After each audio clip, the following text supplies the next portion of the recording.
whispers, secrets unfold. True crime stories, let the intrigue be told. Grab a seat, get cozy, let's dive into the plot. With Mac J by my side, there's so much to be sought. Mods from the stars, they light up the night.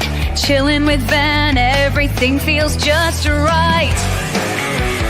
Welcome to the mystery, the thrill, the thrill we embrace. Solving cases together we'll trace. With Tabby and Maggie, the journey's begun. With laughter and stories, we'll shine like the sun.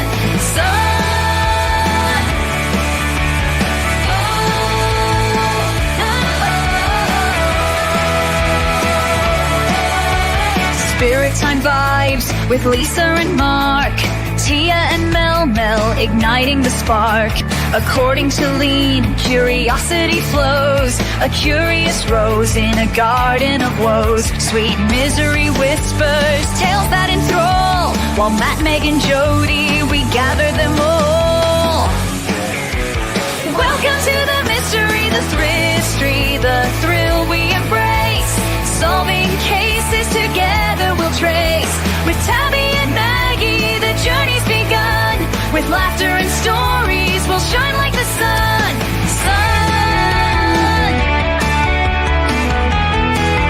So come along, join the fun tonight.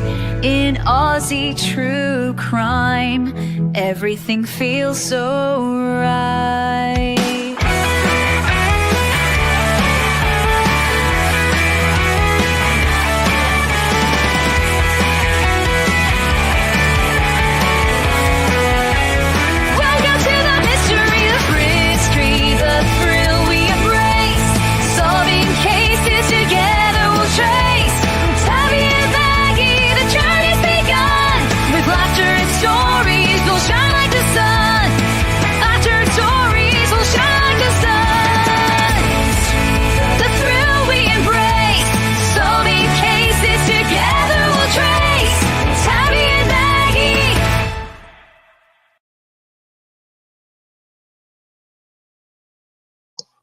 Hey, beautiful people.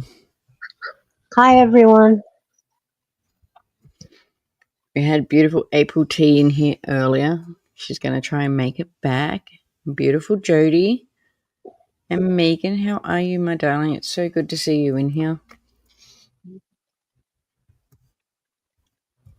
Now, tonight I was going to, so we're up to week 4, part 1, what was last week.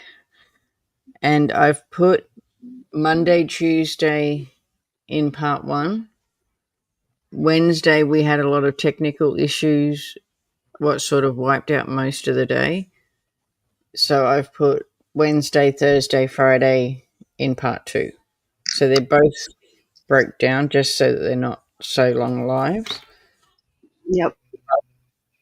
I was going to bring this up just for a refresher of why we're here. I know we know it's all mushrooms, but again, this is Erin Patterson here. She's up on the charges of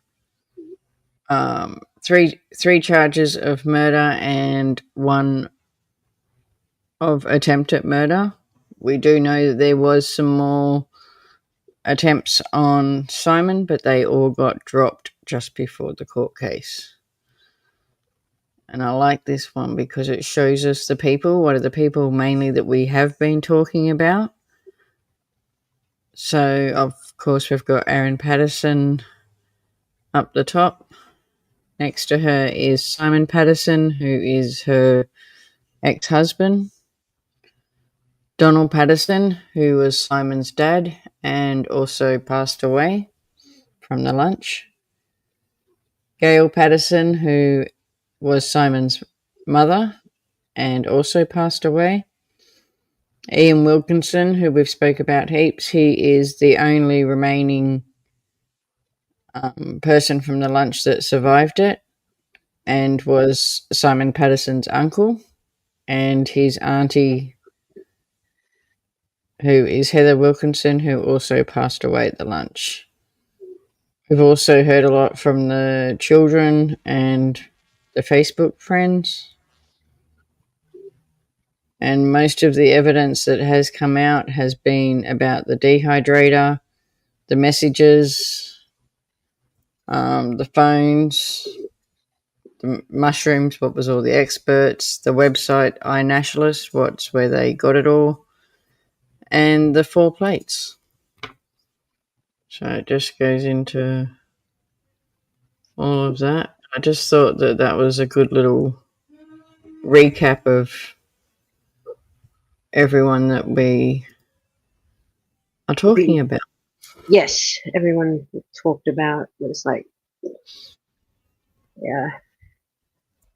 My beautiful Earth, how are you, my darling?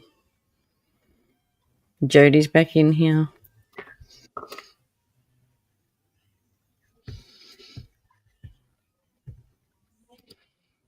So this is our week 4 part 1. So it's Monday and Tuesday. Oh, and this is the week they talk about phones. Yes, and we get into some of the police, so I was actually excited this week. Eh. So on Monday the 19th, we're set up for another week of testimonies in Erin Patterson's triple murder trial in Morwell. The prosecutor is calling more witnesses as it continues to build its case.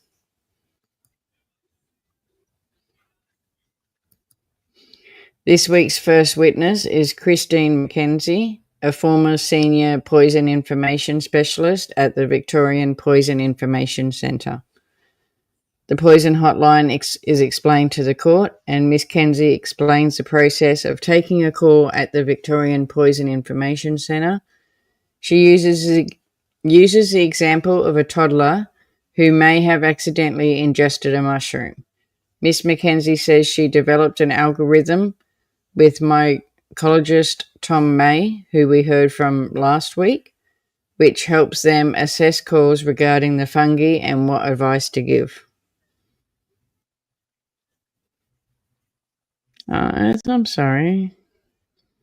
Oh. I don't think listening to my voice would get rid of a headache.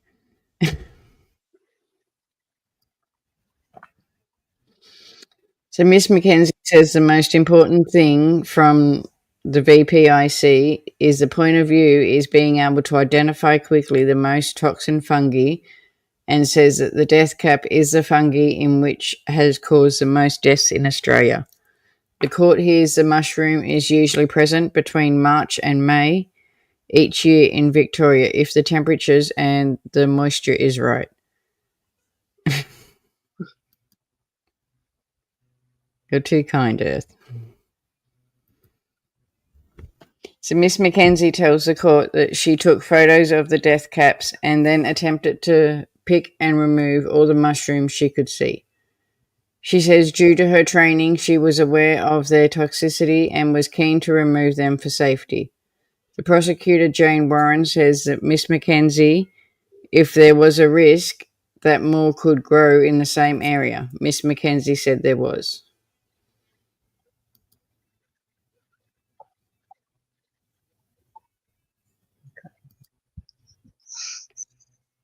The witness finds and reports death caps to the website. The prosecutor raises the website iNaturalist, which, as we've heard several times in this trial, is a citizen science site dedicated to logging observations of flora and fungi. Miss Mackenzie confirms that she has an account of on the site and confirms she made 2 observations of death cap mushrooms. The second of her observations was in Loch, dated on April 18th, 2023. She says while out for a walk with her husband, she had seen and photographed the death caps under an old oak tree.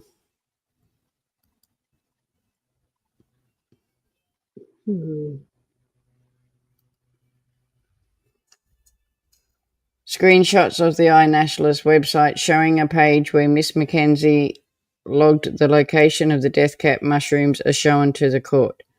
A pin on a map of Victoria on the page shows the location is in the town of Loch. Miss Warren says about the location in particular, and Miss Mackenzie says the mushrooms were growing on the western side of an oval near a number of oak trees. Earlier in the trial, we heard death caps grow at the base of the trees in the oak tree family. The defence is up to question Miss Mackenzie now.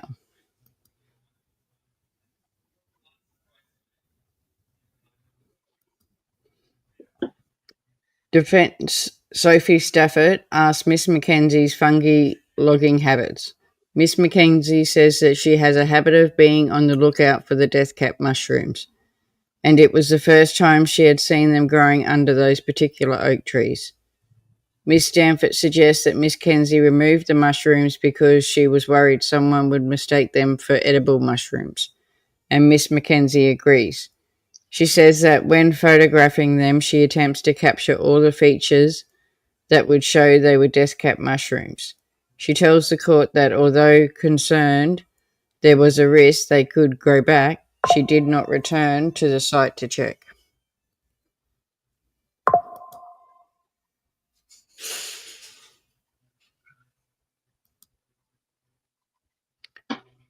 She's so not going to sleep. I just heard a heap of pencils fall on the ground from my granddaughter.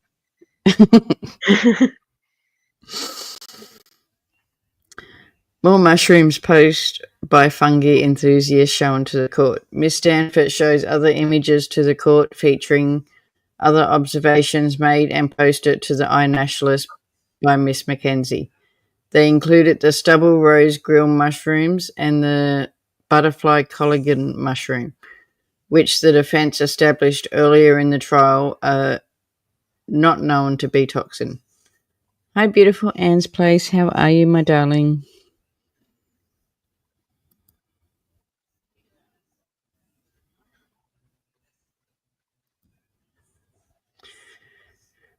So we're back from another break.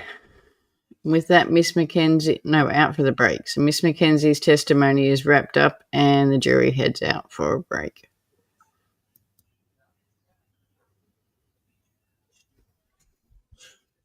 I'm good.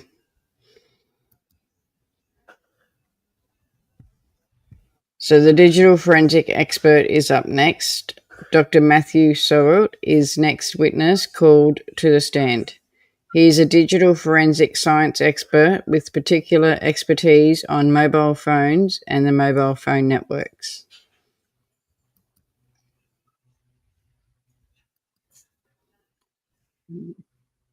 Dr. Matthew Sorrell has taken to the witness box and explains that he works for a private company that specializes in digital forensic science.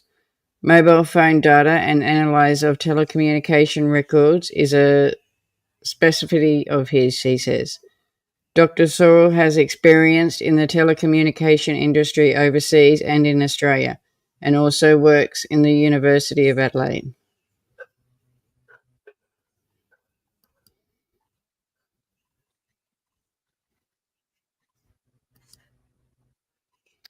Dr. Sorrell says he regularly called on to consult for criminal cases, usually for the prosecution, but also without hesitation for defence. It's now been involved in about 400 criminal cases, he says.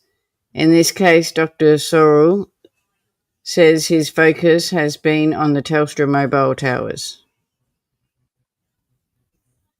Just picture you, how are you? I'm good, my darling. Is this about the woman a while ago who accidentally poisoned some family members? Yes. Yes. So this is week 4 of her court case, Anne. They're saying that it should go for 6, but I probably think they'd wrap up next week by how fast it's going. We have done all of them leading up to here, but she had 4 family members come to a dinner. 3 passed away, 1 didn't, and she's up on 4 murder charges and 1 attempted. But they're not arguing about the poisoning or the mushroom. What they're got to prove is that she intended for them to eat, like to be poisoned. So it was in 2023, so it was 2 years ago. But if you see how many breaks we take just in a court case, you can see why it's taken us this long to get. Victorians, they take more. No. Be nice, Leah. Used to go there. I lived there once.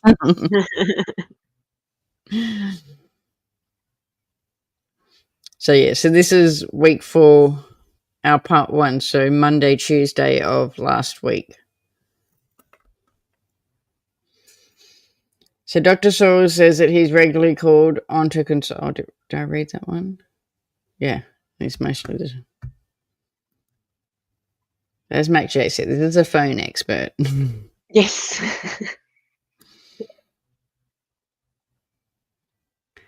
So Dr. Saul has prepared a report for the court on how mobile phone networks and the records work.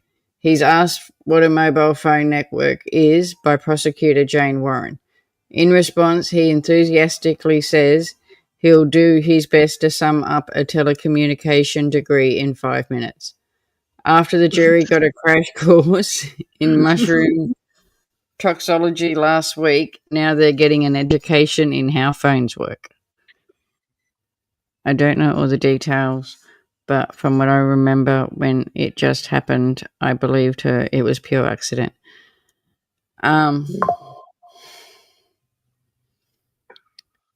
You need to go watch my playlist. We have a drinking game, me and Mac J, every time we find a lie or a red flag with her, and we're usually drunk by the end of each show. Yes. You won't want to eat mushrooms after this, Anne's place. No. Ugh. I know, I was even going through my Sensi today, and can you believe we have a new warmer out? Oh, wow. No, it's a mushroom. They're haunting me. Like, I now have to sell mushroom warmers. And you can go and see I sent it to Kez. Okay. Oh, that's just funny. I'll send you a picture of it later. I can't believe it. And it's actually called as cute as a button. And I'm thinking mushrooms are not cute. I just briefly watched the news that time and her tears seemed genuine. Well, I think her tears was because she couldn't find out what was going on with the rest of the family and how much trouble she was actually in. Or because all the reporters, because usually our stories don't go worldwide. This one went worldwide. Get your words out. Worldwide real quick. So she would have had even more reporters there that would have been, it would have been scary, but I've been tempted many times to pick up some and cook. As much as I love mushrooms, I would never take the chance. Don't get them from outside. Please make sure you go to a shop. Yeah. And make sure they're not Asian grocer shops. Because we have our wonders there too. Oh, yeah. Honestly, after reading this, or make sure they're not around oak trees, because we do know that the death caps only grow around the oak trees. This little girl's learnt more about mushrooms than I need to ever know. So I read that one. We're getting the crash course in phones now. Yeah, very, very interesting what she did with her phone. Now we're going back to Chris Watts days. So here comes the phones and the device. You need to laugh. You do. Dr. Soros says phones and devices like iPads and smartwatches try to connect to the best mobile phone base station. This process can result in devices constantly looking for the best station to the point where they're being a bit greedy, the professional professor says. It will constantly seek out the best service available. The doctor is getting deep into the technical aspect of the base stations, how many antennas they have, and the directions that they point in. The base station is the piece of infrastructure it has antennas on it, and those antennas provide a radio connection, Dr. Soros says.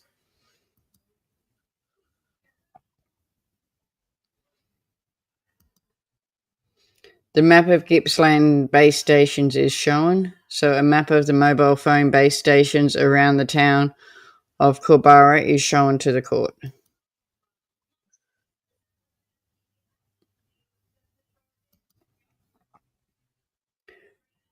As this telecommunication masterclass continues, Dr. Sorrell reaches into his blue folder to retrieve a diagram of a base station from the Korbara region.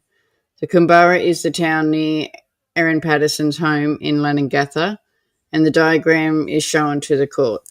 5 base stations are visible. Lock South on the far left of the diagram. To the centre are Holmes Hill and Korbara, and the Arawata and Caradella on the right. Each of these stations have slightly different antenna setups which the phones can connect to, but things like hills and buildings can be obstructed, leading to a phone choosing to pick a station that isn't closest to it. The one that wins will be the one with the best quality signal, he says.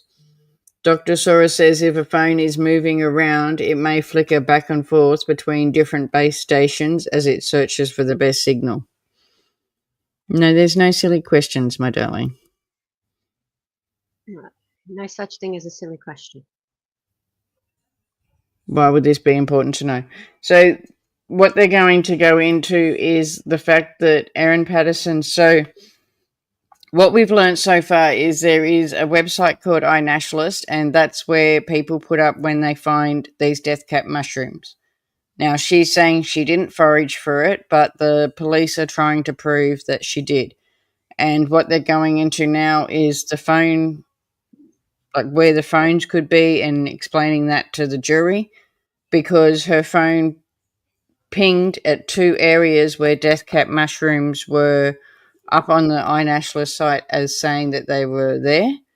And now they're going to prove that the phones pinged in those areas, putting Erin where they were, because she said she brought them at Woolworths and an Asian grocery store. So now they're trying to prove where she got them from. In my opinion, that's what they're trying to prove. I agree.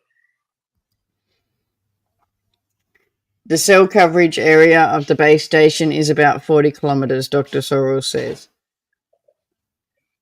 In country areas, base stations are deliberately placed to provide signals to towns on key roads or wider coverage from hilltops. The doctor launches into a quick history lesson explaining how the old 2G networks were basically only for phone calls. Some of us remember the Nokia phones to the late 1990s where you could make a call, and that would be about it, he says. With 4G and 5G, they are much more advanced and results in lots of records being generated that can be analysed.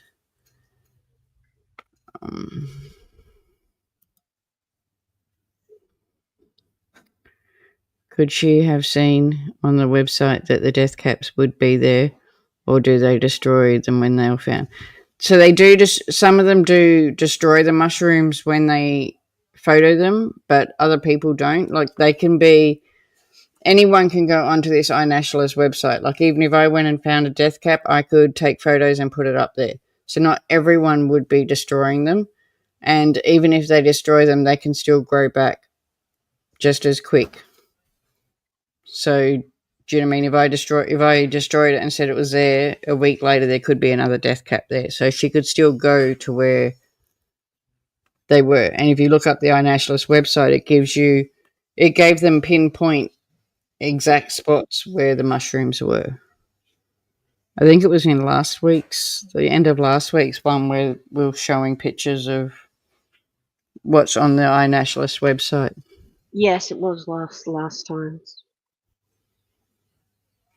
If they see her phone being there and she did not buy those, then I see their point. Yeah. She also brought the defibrillator right near where one of them were as well.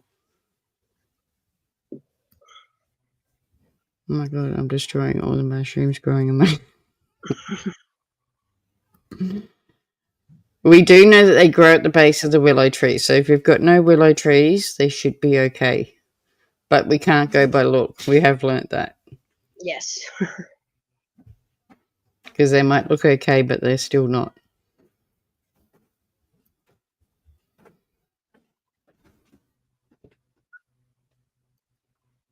So Dr. Sorrell says that a person does not necessarily need to be using their phone for it to connect to a base station and transmit data. He uses the example of a phone checking for new emails in the background, a task over which you as a user really have no control.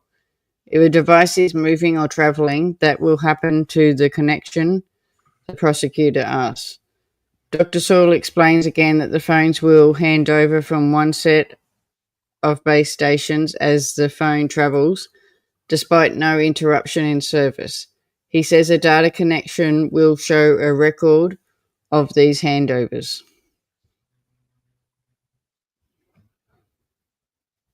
Yeah, that's the biggest thing we found, is that they grow around the oak trees, the base of the oak trees.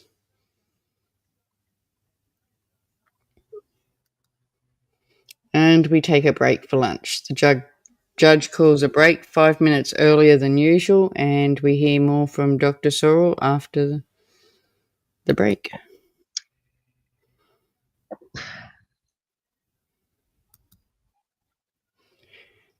So the jury is back after a well-earned lunch. Did we enjoy that? And has been provided their second glossary for the trial. Didn't they just That was our second break for the day. The jury is back with a well-earned lunch and has provided their second glossary for the trial. Earlier they got one contaminating medical term. This one contains mobile phones related terms like base station and antenna, and MSISDN, what is phone numbers, IMEI, what is phone serial numbers, and the IMSI, what is a subscription, and the SIM card, information about your subscription. Dr. Searle is asked about the International Mobile Equipment Identified, or the IMEI numbers, a unique serial number that each mobile phone has. From an IMEI number, Dr. Sorrell says he can identify a Pacific mobile phone. He is then asked to explain the International Mobile Subscriber Identity, or an IMSI number, a unique number that identifies each subscriber on a mobile phone network, similar to a fingerprint for mobile phones. He also explains the UTC is a coordinated universal time and time zone.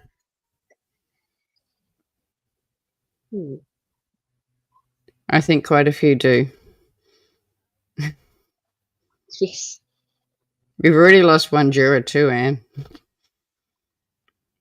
One juror decided to go home and have conversations with their family about the case. Uh-oh. Wonder how much they'll get fined. I don't know. It would have to be big. I'm sure we'll hear about it at the end. Yeah. Especially a big case like this. Yeah. So the timeline of communication records shown to the court. An incredibly detailed table of more than 30 rows is flashed up on a court screen, titled Summary of Communication Records. The court hears that Dr. Sorrell has constructed a timeline, which he will talk about soon. The rows on the table detailed things such as the time of each call, the location where it was made, and the IME and the IMSI numbers as mentioned earlier.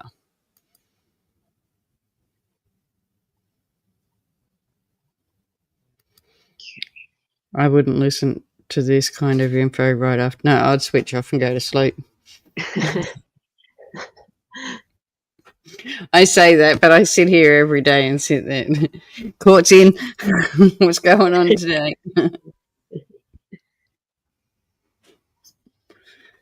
So the processed phone record shown to the court.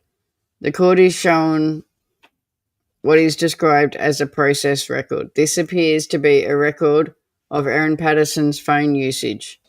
The record resembles a phone bill, just way more complicated and in font so small you need a magnifying glass to read it. The prosecution points out the number ending in 783. Earlier in the trial, the prosecutor alleged that Erin Patterson had connected a SIM card with the number ending in 783. Dr. Saul points out if a SIM card is moved to a different device, the IMEI number will be changed while the phone number remains the same.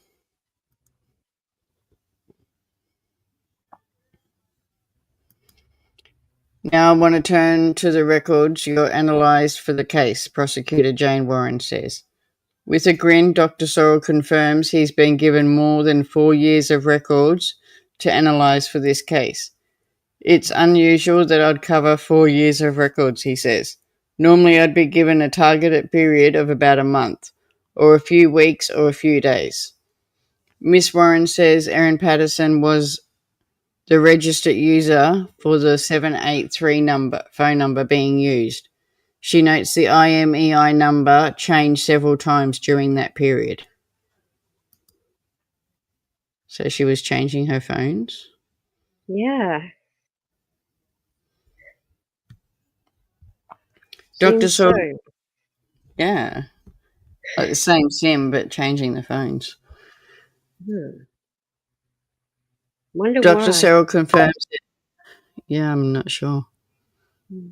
Dr. Searle confirms that he was asked to analyse the records for any movements near the towns of Lock or Outtrim. And Lock and Outtrim were the two areas where the death caps were up on the iNationalist website as being there. So early in the trial, we heard the internet post stating that the death caps were found near both towns in the early 2023. Before turning to the specific phone evidence relating to Erin Patterson, Dr. Saul fires off a disclaimer. The evidence has quite significant limitations to terms of both times and place, he says.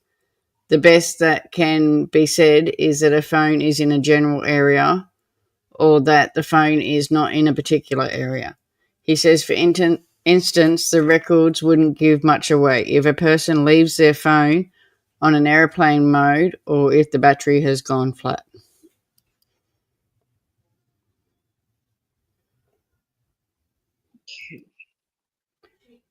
A map of base stations near Outtrim is shown to the court. In the middle of the map is the Outtrim base station. A highlighted area shows the Outtrim postcode area and 3 nearby base stations, Outtrim, Cogglewackens and Leongatha. Dr. Sorrell says that he asked to identify periods of when Erin Patterson's phone could have been in the Outtrim area. He tells the court it is possible to connect to the Outtrim base station from outside the Outtrim postcode if at high elevation. But Dr. Sorrell says if you were in and around Outtrim for some period of time, he would expect the phone would connect to the Outtrim or the Cogglewackens or both.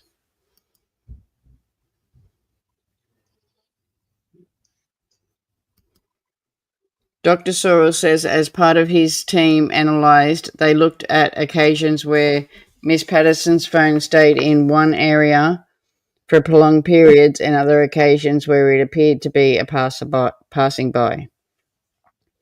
Another table is shown to the court documenting events on May 22nd, 2023. It shows an SMS and data activity at 10:30 to 12:55. The cell description starts at Leongatha before shifting to Outtrim at 11:18 a.m. Connections to the Currawanna and the Caradella take place at 12:21 and Outram at 11:31, before connecting back to Leningatha at 12:03.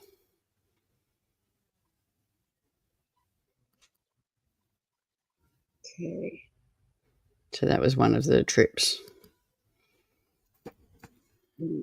Wonder what she was getting rid of. Or what she was collecting. Exactly. Dr. Sorrell drills it down to the hour between 11 and 12 on the day in question.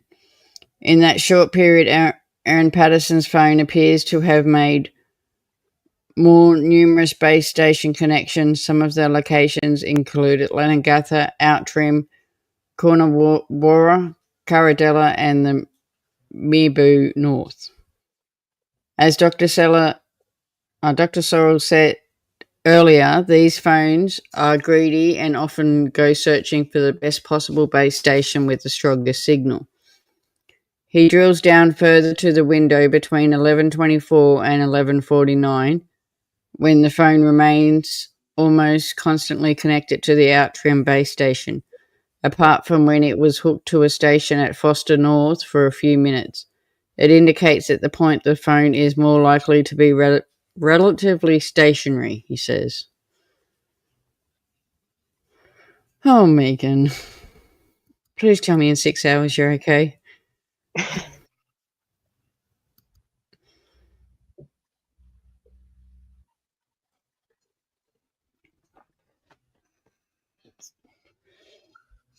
My daughter actually asked for it the other day. I could not believe it. It's like, no, they're Oh, banned. yeah.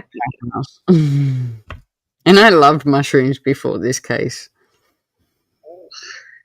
Okay, we're out for another break. Here, Anne, we're out for another break now. Back with more phone records and analysations with Dr. Orsell after a short break. If you're struggling to keep up with the technical evidence, we don't blame you. But keep in mind that the prosecution said earlier in the trial they claimed Dr. Tom May made an online posting about death cap mushrooms in Outram on May 21st, the day before Erin Patterson's phone allegedly made this possible visit to the same area. So it was put up on iNationalist on May 21st. She went there on May 22nd.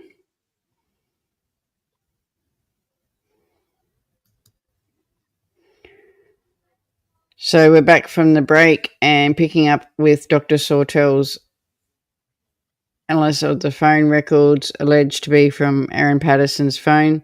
The prosecution shows the maps of the websites where he's showing an outline of the Outram postcode area. So this is the Outram area that she was in. Okay.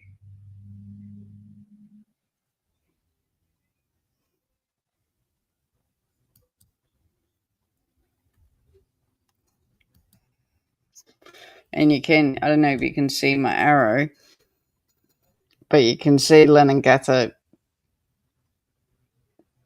to the side, what's where she lived. It's up here.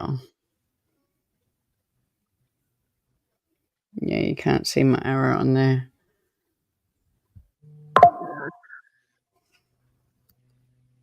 Yeah. So the prosecutor presents a more zoomed-in maps, including one of the group of streets in the northern section of Outram area. The prosecutor mentions at Nelson Street, in particular, the streets identified by the prosecution in court. So Nelson Street is this little corner one, and I'm assuming that's where they were. Yeah. Yeah.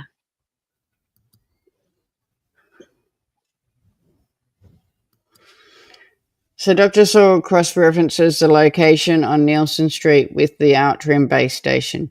The jury heard earlier in the trial that was the area in which the death cap mushrooms were spotted. The second map shows the Outram mobile phone base station, which not a perfect comparison by any means. It appears to be very close. So according to the evidence, Miss Patterson's phone was connected to a base station that appears very close to where the mushrooms were allegedly growing. It's possible there was a visit to Nelson Street at that time, Dr. Sorrell says, and Miss Patterson's movements on the 22nd, 2023. Hmm. In much the same fashion as with Outtrim, Dr. Sorrell is asked to chart Erin Patterson's phone movements in the lock area. Again, the various nearby base stations are pointed out on a map.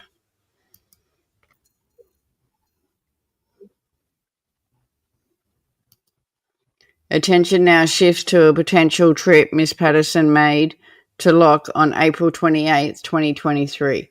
This is 10 days after our earlier witness from today, Christine McKenzie, said that she spotted the death caps in the area. A chart on the screen shows Miss Patterson's phone connecting to the Kumbara base station at 8:59 before a new connection to a cell phone tower in Lock at 9:08. The device hooks up. The device hooks up to a tower in the Lock South and returns to the Lock Tower until about 10:02 a.m. But Dr. Sorrell qualifies this is not a guarantee that the phone remained in the Lock Township for the entire period.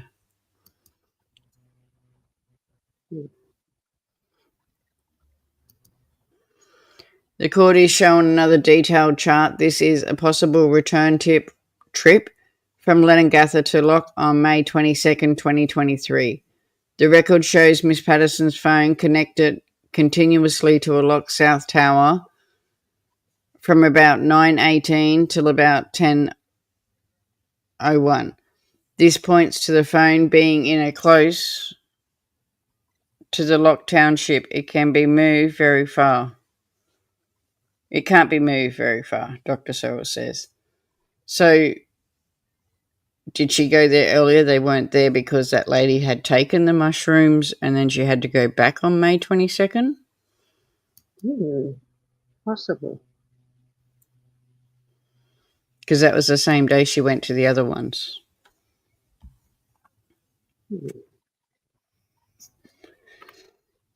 So court is adjourned for the day. This concludes today's proceedings. Dr. Sorrell will resume his testimony tomorrow and court is adjourned.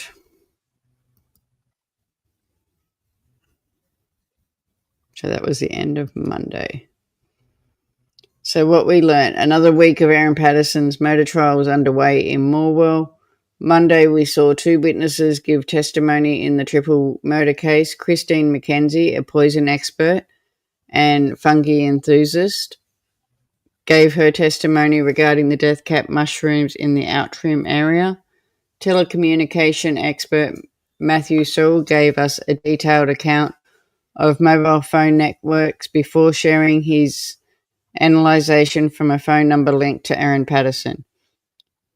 So the fungi enthusiast Christine McKenzie detailed her post on the iNationalist website where she told the court she posted about a sighting of death cap mushrooms near the lock on April 18th, 2023.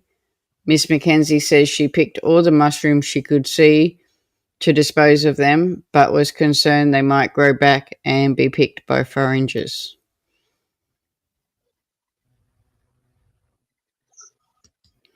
Matthew Sorrell was asked to analyse 4 years of phone records relating to a number linked to Erin Patterson.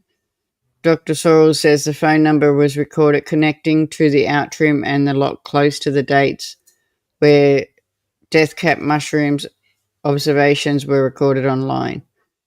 He told the court that the phone may have had multiple trips to the area but was likely to be stationed in Outtrim for 25 minutes on May 22nd, a day after the death caps was observed in the area.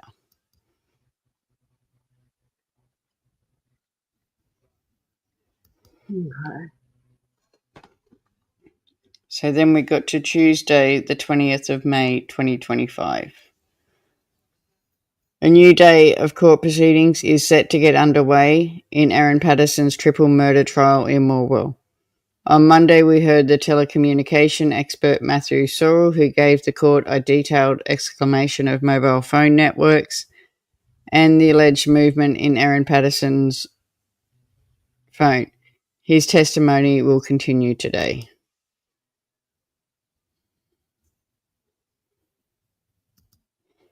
The jury is in. The jury have been led into courtroom 4 and proceedings are underway. Prosecutor Jane Warren is continuing her questioning with Dr. Matthew Sorrell, a telecommunication expert.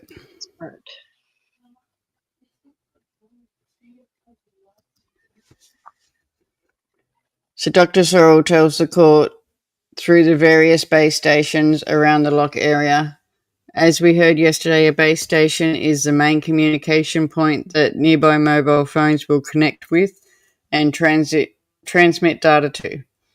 During his testimony, Dr. Sorrell told the court that he had been asked to analyse about 4 years' worth of phone records linked to a phone number registered to Erin Patterson. The prosecution begins charting potential visits to the lock and the Outram area based on the phone's contact and nearby base stations.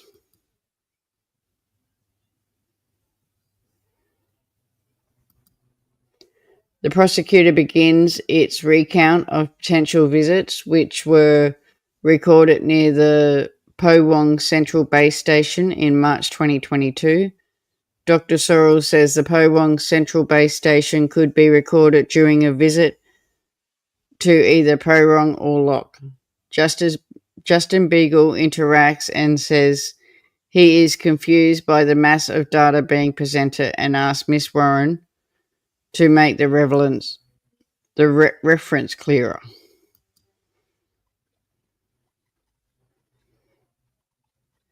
Because they'd just be starting to drown the jury in. Yeah. Miss Warren continues listing connections to the Po Wong Central Base Station in May 2022, more than a year before the deadly lunch. Much of the questioning focuses on detailed accounts of phone records down to the exact second a phone connected with a base station. We're still analysing potential visits to areas in August 2022, well before the alleged visits to Lock and Outram in May 2023. So the jury is let out. Justin Beagle interjects and says there is a matter he wishes to discuss, and the jury is let out for a short break.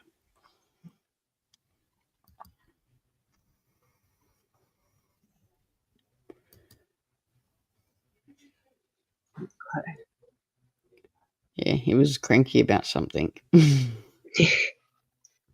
Phone movements. I don't know. You don't know? Okay. We don't know what happened. They laid the jury out. They were out for about 20 minutes and then they came back in. And we don't know what happened. Oh. Sidebar. The jury is led back into the courtroom. Mr. Warren zooms out her summary slightly and says in about 18-month period, there are several visits to the same area. She then jumps forward to time in July 31st, 2023, 2 days after the deadly beef Wellington lunch.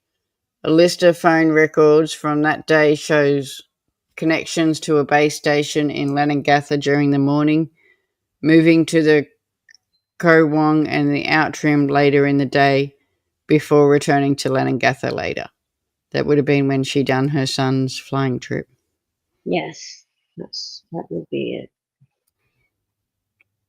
The defence is up to question the mobile phone expert. Colin Mandy is up to question Dr. Sorrell.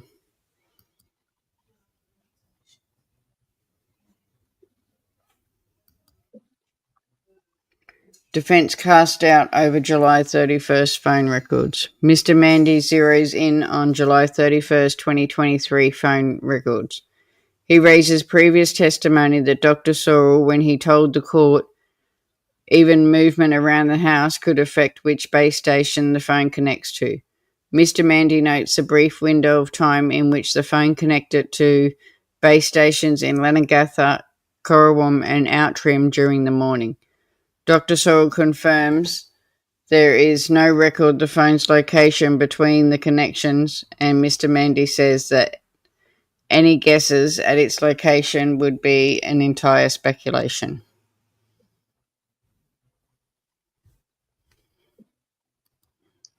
Okay. I know in the baseball. I'm not even. I would love to eat it. It's a beautiful dish. No one's ever made me one, but Oh, just hold the mushrooms now. yes.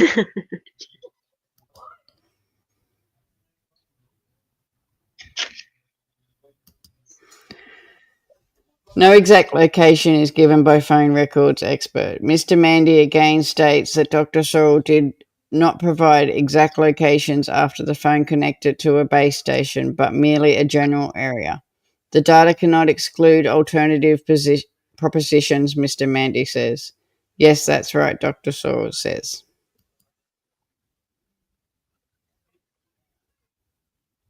But it wasn't just the beef Wellington. We also found out earlier in it, and that she was actually using the dehydrator to ground the mushrooms down to a powder and put them in muffins and feed them to her children who didn't like mushrooms to see if they would notice the mushrooms in it, and then bragged about that on Facebook to her friends.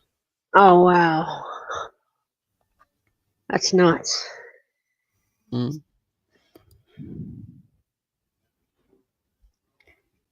Her motive at the moment, she says it would have been child support, but we have our questions on that because even though, yes, do you know what I mean? We'll both say that Simon wasn't very good with his money because he only had a small amount of child support to pay, but they were using the kids as pawns. Do you know what I mean? Yeah. Mum wanted one thing, dad wanted one thing, and the kids were basically torn between them. The family members that were there were all her ex-partners. She'd already tried 3 times or 4 times with him. I think it was the last one I played.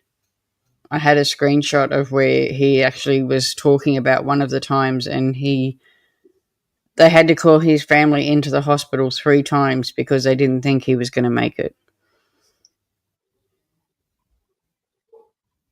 And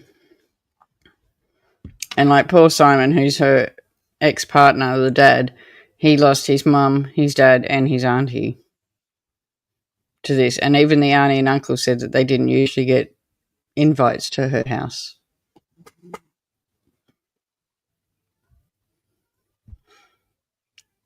So Interesting. Dr. Sorrells asked about the EBM data, so the event-based motoring data that he was provided with by authorities. He says he only received the EBM data for Pacific days rather than all available data, and initially avoided looking at it to avoid bias in his analyzation.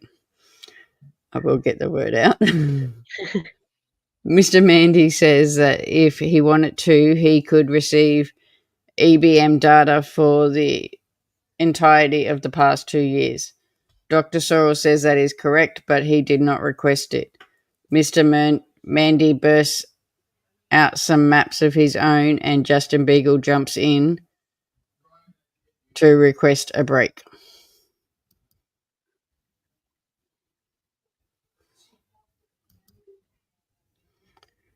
We return from the break with the defence outlining how antennas on base stations work.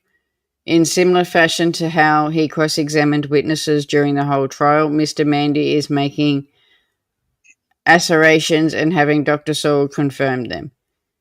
He resonates that base stations are often put in high elevation and can cover wide swatches of the area. Mr. Mandy tells the court that it is easier to exclude the possibility of a phone being somewhere than confirm it is somewhere. Dr. Sorrell agrees. Dr. Sorrell repeats, as he has many times over the past 2 days, phone records can support and be consistent with the claim that a phone was in a particular area, but not confirm it alone.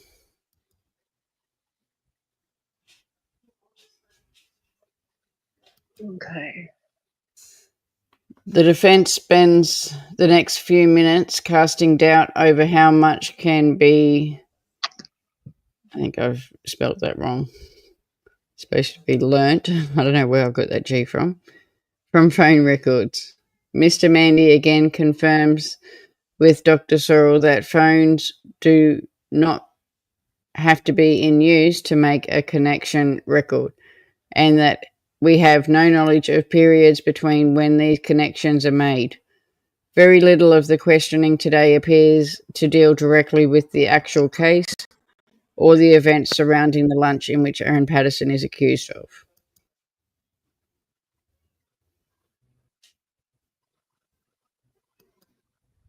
Mr. Mandy has driven home several points about how unreliable phone reception and records can be, and now has moved into the weather.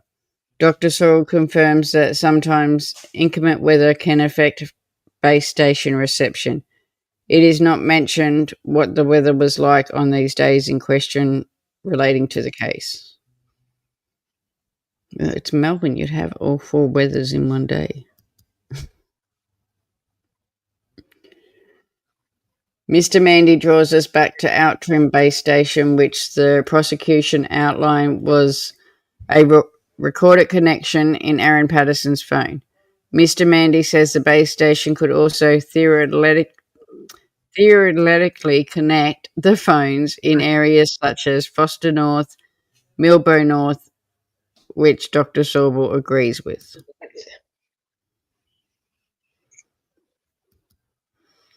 In a roundabout session of questioning, Mr. Mandy drills down on the alleged visit to Outtrim. Dr. Sorrell says that while the initial call charge records did indicate a visit, later analysis of the EBM records were consistent with the phones visiting Outtrim.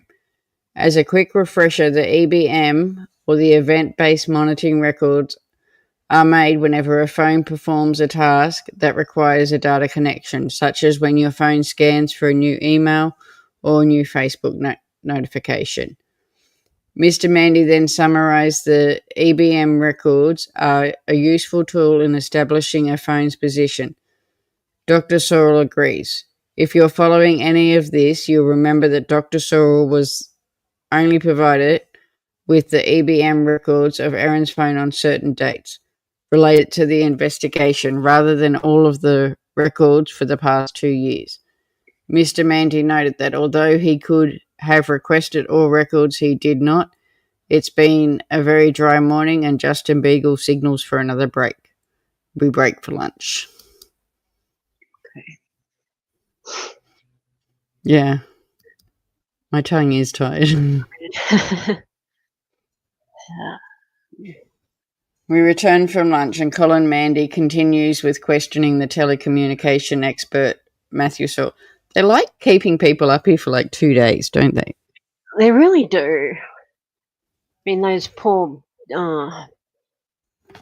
speaking of mushrooms, for like species of mushrooms or whatever it was, for like a week or something. Yeah, and this guy's been up there for 2 days. Simon was there for 2 days. Ian was there for like 2 days.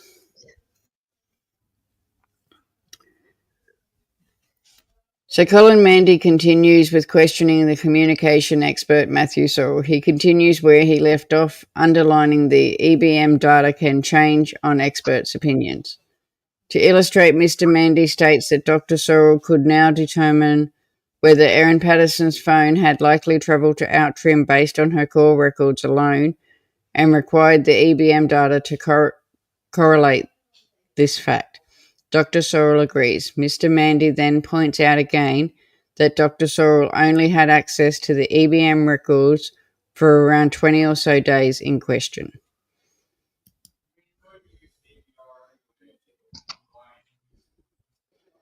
I think they get paid by the hour. Yeah, they do. Critical time window in Outram examined. A critical window of time on the morning of May 22nd, 2023, between 11:18 and 11:42 is again raised. Miss Patterson's phone hooked to the Outram base station almost exclusively for 25 minutes. However, Mr. Mandy highlights times of either side of the period where the phone checked into Foster North Base Station, 36 kilometres away, Mildura North, 38 kilometres away. He asked Dr. Sorrell whether, given the ability for phones to connect to other base stations, it was possibly that the phone never entered the Outram area at all. Dr. Sorrell says the suggestion is predicted on a vast number of factors, but concludes it is theoretically possible. So he's saying it's possible, but they looked at other factors as well. Okay. Mr. Mandy takes the same tack with Erin Patterson's alleged visit to the lock area on the same morning of May 22nd. On Monday, Dr. Sorrell told the court Miss Patterson's phone connected consistently to a lock south station for about 43 minutes. Mr. Mandy says that with data records showing it was connected to the lock station base station, it could theoretically have connected from outside the area. You can't exclude the possibility that it was somewhere else and connecting to those base stations, Mr. Mandy says.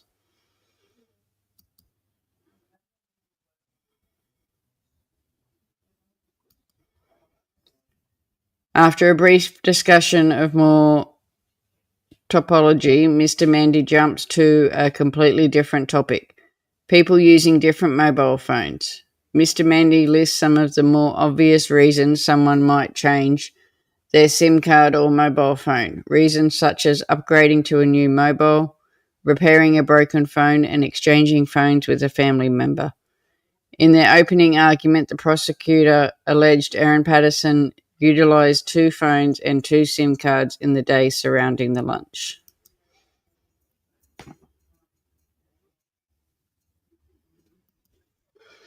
Mr. Mandy finishes leaving the floor for the prosecution to re-examine Dr. Sorrell. They use the opportunity to bring up yet another topology map of the area around Gippsland. After yet another brief clarification of how base stations might override each other, we take yet another break. There will be more testimony from Dr. Sorrell after this.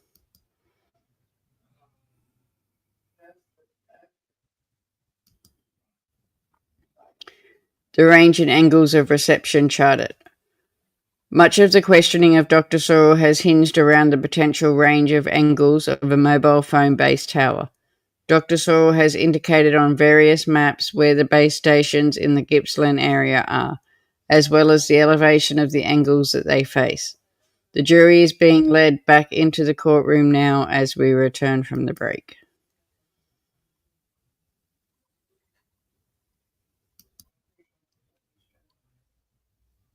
Dr. Sorrell clarifies that the locations listed on the phone records shown to the court show where the data connection was last used, rather than where the data connect was started. He tells the court this is how Telstra data is recorded. That location is the last location data was transferred, he says. He says several situations can end the transfer of data, such as a phone number finishing using the internet, a phone being turned off, or a hard 4.5 hour limit being reached. The prosecutor asked what would happen if a SIM card was removed in the middle of the data connection. That's an interesting scenario, he says. Interesting things happen when you take a SIM card out and when a data connection is in session. He says it would show...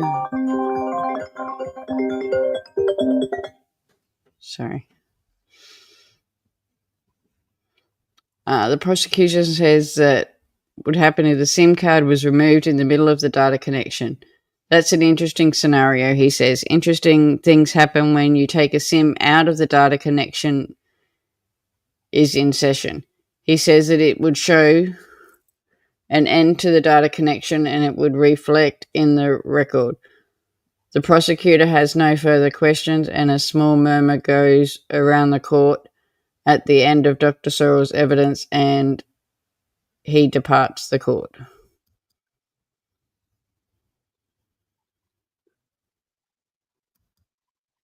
Homicide detectives are called for the testimony. Detective Senior Constable Klong Tran, who was tasked with investigating the alleged murder, is next on the witness stand. Senior Constable Tran says that he was tasked with obtaining CC footage, including footage of Erin Patterson entering a BP service station on the day after the lunch. The footage is played to the court.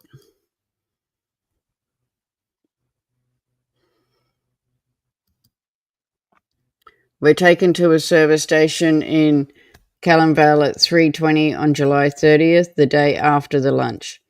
Footage from inside the servo shows Erin's red four-wheel drive pull up in a spot just near the front door.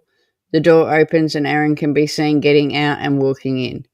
The camera switches to another angle and Erin is seen calmly walking into the service station, past rows of items and into the toilets. About 10 seconds later, she comes out and appears to browse some of the items on the shelf before taking a peek at other items in the fridge. She can then be seen standing at the counter before heading out the door and back into the car. All up, the trip to the servo lasted about 3 minutes. Okay, my darling, thank you so much for coming in. Have a lovely day. Have a good day, Anne.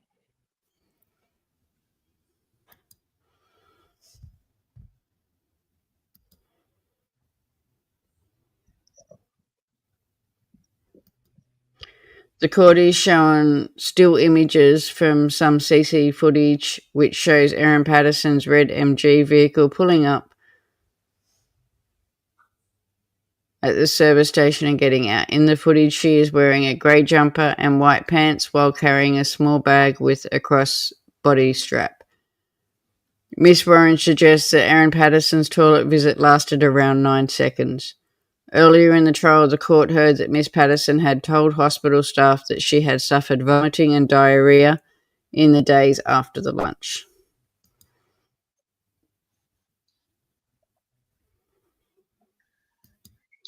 And another break. We're taken for a brief break while Detective Senior Constable Tran and the jury let outside while lawyers discuss an issue related to the case. Back for more briefly. You're not happy again. Yep. The legal discussions are expected to go on for some time, and Justin Beagle has sent home the jury as a result.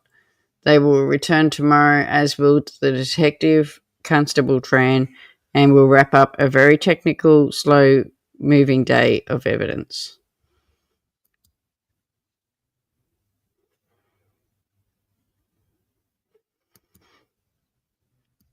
So it was just, that's all I put at the end. What again is Erin and now 4 victims of the case. I know she thinks she is, but... So that's it for that one. We will have part 2 tomorrow. I think I've got it booked in for lunchtime again. Are you right for that one? Yeah, it should be all right tomorrow for lunchtime, yeah. Yeah, so I've got that one booked in.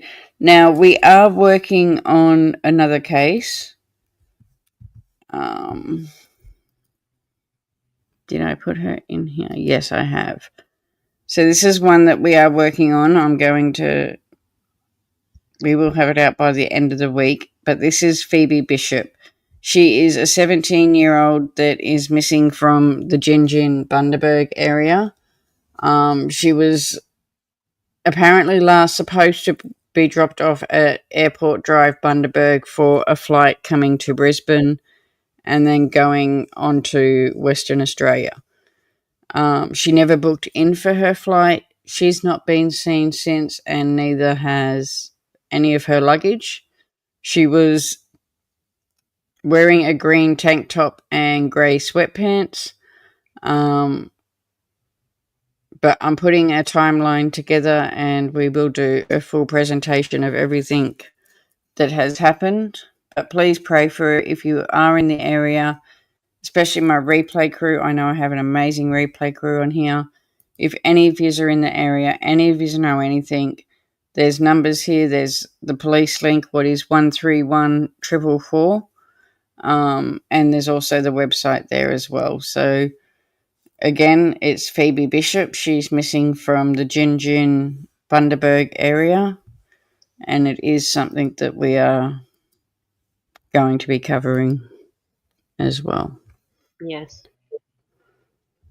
Yes, she's actually friends with people in my family, so this one's holding a bit to home, and I want to do it right, so I'm working really hard on it, but I will have it out to us soon. Yes.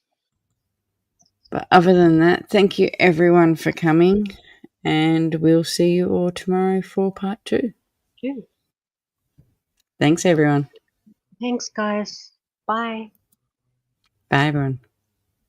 Every true crime on the rise. Investigate the scene, uncover the lies. From Melbourne to Sydney, all the way to Perth. No case too tough, we'll dig into the dirt. We'll crack the code, find the truth, bring justice to the table. No excuse, Australian legends in the game, bringing light to darkness, no shame. Just got a super chat, let's celebrate. Raise a glass for all the cases we've solved in the past. With eyes wide open, we'll never rest. Aussie true crime, we're the best.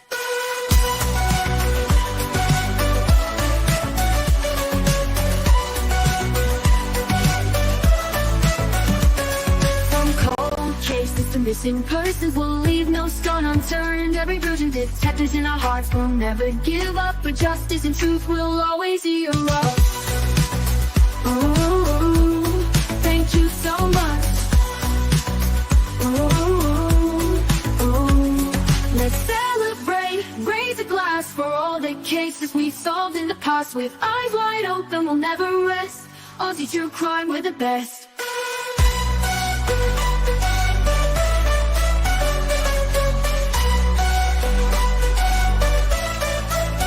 Thank you so much. Let's celebrate, raise a glass for all the cases we solved in the past. With eyes wide open, we'll never rest. Aussie true crime, we're the best.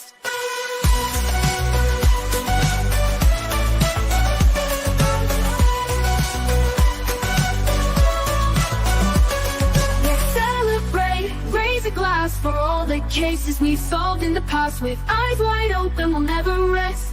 Aussie true crime, we're the best.